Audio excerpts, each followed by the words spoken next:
भगवान बुद्ध ने कहा था, जो व्यक्ति अकेले चलना सीख जाता है वह संसार की सबसे कठिन परीक्षा में सफल हो जाता है। ये वाक्य हमें जीवन की सबसे बड़ी सच्चाई सिखाता है। अकेलापन कमजोरी नहीं बल्कि सबसे बड़ी शक्ति है। एक, क्यों डरते हैं हम अकेले रहने से? हम सब चाहते हैं कि लोग हमारे साथ हों, कोई हमारी चिंता करे, कोई हमें संभाले। लेकिन बुद्ध ने स्पष्ट कहा, जब तुम खुद को संभालना सीख जाओगे तभी लोग तुम्हें गंभीरता से लेंगे।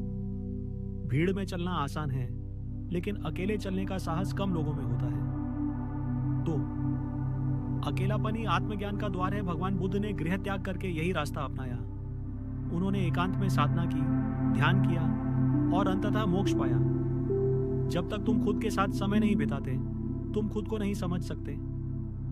तीन, अकेलेपन में ही असली ताकत है। जब आप अकेले रहते हैं तब आप अपने मन की आवाज सुन पाते हैं, दूसरों की सोच से आजादी मिलती है, आत्मनिर्भर बनने की शुरुआत होती है, खुद पर भरोसा बढ़ता है।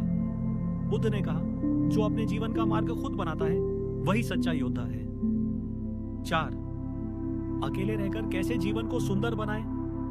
हर दिन कुछ समय खुद के साथ बिताएं। ध्यान और प्राणायाम को दिनचर्या में जोड़ें।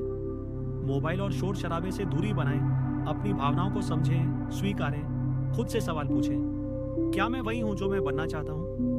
5, सच्ची पहचान भीड़ में नहीं, एकांत में मिलती है। लोग तब तक आपके साथ होते हैं जब तक उन्हें फायदा होता है, लेकिन एक बार जब आप अकेले खड़े होना सीख लेते हैं तब लोग आपकी इज्जत करने लगते हैं। खुद को साबित करने के लिए किसी की जरूरत नहीं, सिर्फ आत्मविश्वास चाहिए। बुद्ध का उपदेश यही कहता है, जो व्यक्ति अकेले जीने लगता है वह खुद का मित्र, मार्गदर्शक और गुरु बन जाता है। तो अगर आप जीवन में सच्ची कीमत पाना चाहते हैं, अकेले जीना सीखिए, खुद से प्रेम कीजिए और आत्मा की आवाज सुनिए।